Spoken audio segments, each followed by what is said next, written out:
Direction l'Assemblée nationale pour Yamir Chahi. Bonsoir, merci d'être avec nous. Député socialiste Bonsoir. des Français de l'étranger. Il y a une demi-heure était sur notre antenne Axel Poniatowski de l'UMP, de l'opposition donc, qui parle ce soir d'une chasse à l'homme contre Nicolas Sarkozy. Que répondez-vous à Axel Poniatowski?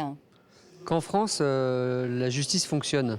Et c'est une bonne nouvelle. Et je ne le dis pas parce que c'est Nicolas Sarkozy. Je vous assure que quand des responsables politiques, il y en a moins heureusement, mais il y en a quand même à gauche, sont inquiétés par la justice, ça me rassure sur l'état de la justice. Ça veut dire que dans ce pays, vous savez, souvent on parle des affaires de tel ou tel responsable politique, ça nourrit les conversations de bistrot sur le tous pourri. Mais on devrait aussi se dire que si on en parle, c'est que la France est encore une démocratie vivante. Et ça veut dire qu'on a beau avoir été président de la République, on n'est pas comme ça à l'abri, comme n'importe quel autre citoyen, on est justiciable. Donc je trouve que c'est une bonne nouvelle. Je pense qu'il ne faut pas victimiser. Et vous savez, moi j'ai fait partie de ceux qui, lorsque l'un des nôtres a fauté ou était soupçonné de faute grave, a souhaité que tout de suite et le plus vite possible la justice puisse se mettre en mouvement. C'est une question de confiance entre les citoyens et la République, parce que la République sans justice, ça n'existe pas.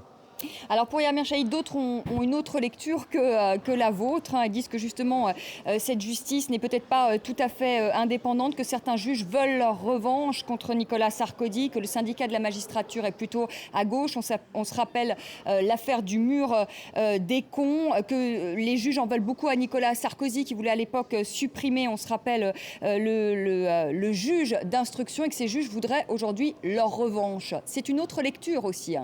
Non, mais c'est une lecture paranoïaque. Je connais la plaidoirie de l'UMP. Mais enfin, je pense à toutes ces personnes qui sont incarcérées aujourd'hui pour une boîte de conserve, pour un vélo, pour des choses graves. Ce sont des fautes commises.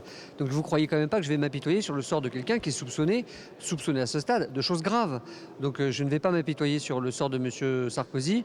Eût-il été président de la République, fut-il brillant, s'il est innocent, il le démontrera. S'il est responsable de fautes graves, eh bien, il sera comme tous les autres, il passera sur les fourches codines de la justice. Ça me paraît normal.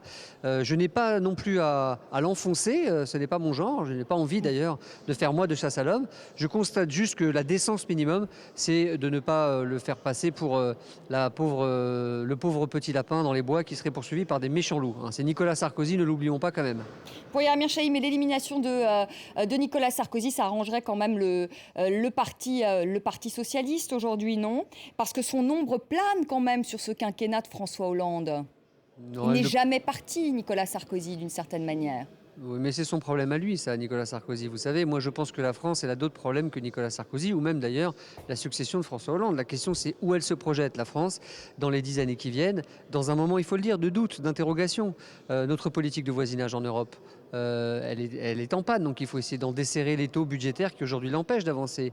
Notre politique de voisinage au sud de la Méditerranée, avec nos amis du Maghreb et d'Afrique, c'est un impensé.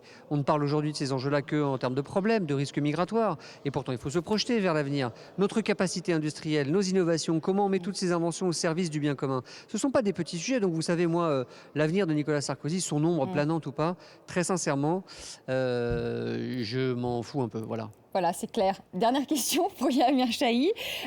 Justement, vous faites partie de ces députés frondeurs. Vous n'avez pas votre langue dans votre poche. Vous n'êtes pas toujours d'accord avec François Hollande, c'est le moins que l'on puisse dire. Aujourd'hui, il y a eu le vote à l'Assemblée nationale du budget rectificatif pour 2014. Est-ce que vous avez voté pour ? Oui, je l'ai voté, mais pour une raison. C'est que, bien sûr, nos amendements n'ont pas été acceptés. On proposait des amendements qui permettent justement de contrôler les aides publiques aux entreprises et d'en exiger le remboursement en cas de dévoiement de ces aides. Mais ce n'était pas dans le projet initial. Ce qui était dans le projet initial du gouvernement, c'était des baisses d'impôts. Vous savez, tous ces gens qui sont rentrés dans le barème de l'impôt, qui se sont retrouvés à payer des impôts, ils n'ont pas compris pourquoi, alors qu'ils n'y étaient pas jusque-là.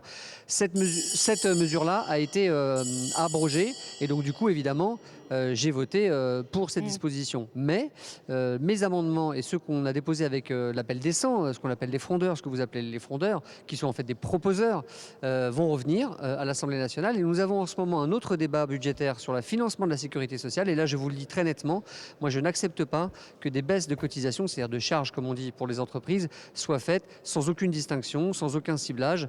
Et puis par ailleurs, ce discours sur la baisse du coût du travail commence vraiment à me fatiguer, parce que c'est vrai qu'il faut aider nos boîtes, il y a des conditions conditions à ça, j'entends parfaitement, mais nos travailleurs, nos salariés, nos ingénieurs, ils ne coûtent pas cher, ce ne sont pas des boulets pour la société, on en a besoin, donc essayons de trouver aussi une autre vision que cette vision rabougrie, petite, qui consiste toujours à dire il faut moins de moyens, il faut moins de salariés, il faut des bas salaires.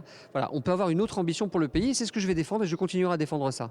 Merci beaucoup pour Yamir Merci à vous. Chahi, en direct de l'Assemblée nationale.